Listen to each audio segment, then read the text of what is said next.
Hi, my name is G. In the previous video, we replaced our box with a hexagonal prism, and in this video we're going to improve this geometry for the hex nut even further by creating a cylinder and then cutting it from the hexagonal prism to create our hexagonal nut. This general approach that we're taking, where we're taking two solids and doing a difference or subtraction between them to get the solid that we want, is a approach in solid modeling known as constructive solid geometry, or CSG. And I want to take a step back briefly just to talk a little bit about the topic of solid modeling and constructive solid geometry, which I just mentioned. So constructive solid geometry, here we have the wiki page. It's a technique in solid modeling, and it focuses on creating solid objects together by using primitives and Boolean operations such as union, intersection, or difference. So that's what we did, or what we're going to do here, is we're going to take the hexagonal prism and then perform a difference between a cylinder to get our hexagonal nut. The other approach that we've been using is something called boundary representation, which is another approach in solid modeling, and it's in contrast to constructive solid geometry. So instead of just using primitive objects and Boolean operations, we get some additional operations such as extrusion, which we've already seen, where we extruded a two-dimensional plane or face up in the z direction to create our hexagonal prism. There's also some other operations such as chamfering, which gives us rounded edges, and then some other ones as well that I'm not quite sure what these are exactly. So yeah, there is more discussion about this on the library package page within the pattern catalog section of the OSE Workbench platform documentation. So I'll link to this so you can get links to those Wikipedia pages and read more about solid modeling, constructive solid geometry, and boundary representation, or BREP. So with that out of the way, let's go ahead and see if we can write some code to actually create the cylinder and then cut it from the hexagonal prism. So if I had no idea what method to call or what to do, the first place that I would look is the part module.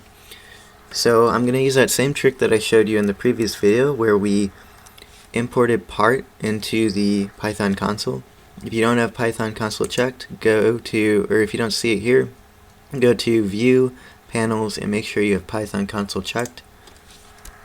And in here, we're going to type import part, hit enter, and then I'm going to open up a set of single quotes and type backslash and n and call dot join, and then into this call to join, I'm gonna call a function called dir, or dir, pass in part, and this whole thing is going to get wrapped in a call to print, the print function. And here is my public API of the part module. All of the functions are listed here that I have access to, and I see that there is a make cylinder, so that looks like the one that I want to use. And for more information, I'm gonna pass a reference to the make cylinder function into the help function. So I'm gonna say help and then part.makeCylinder. We get some auto completion here, which is really nice. And so I can see that make cylinder takes a radius as the first argument and the height of the cylinder as the second argument. The other additional arguments are in square brackets, so those are optional and I'm not going to worry about them. So that's enough to get me going here. Let's hop over to VS Code and see if we can make it happen. So first I'm going to create a variable for my cylinder and set it equal to part.makeCylinder. For the radius, we want it to be smaller than the minimal diameter of the hexagon, so smaller than 10. I'm going to choose 3.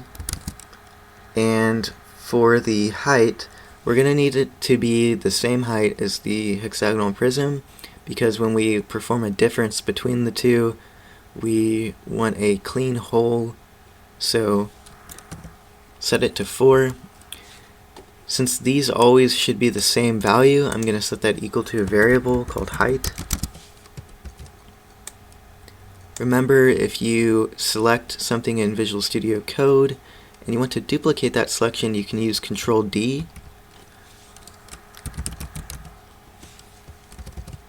Okay, and the last thing I'm going to do is set the hexagonal prism to a variable and then cut the cylinder from it. So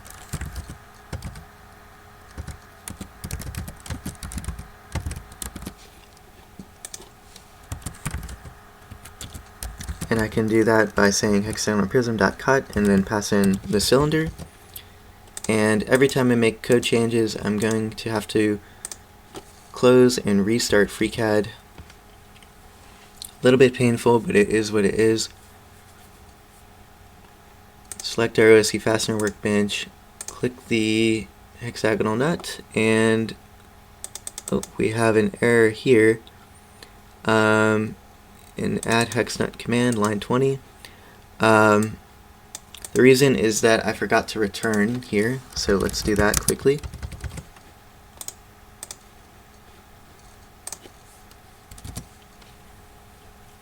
Just trying to show nothing, so it created the error. So let's select the OSE fastener workbench, and then sure enough, we have a nice hexagonal nut part here.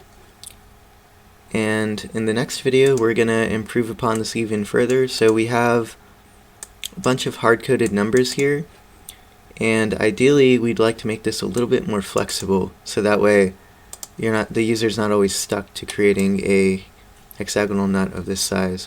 So that's what's coming up next. Let me know if you had any trouble with this one, and leave any questions or comments below. Thank you.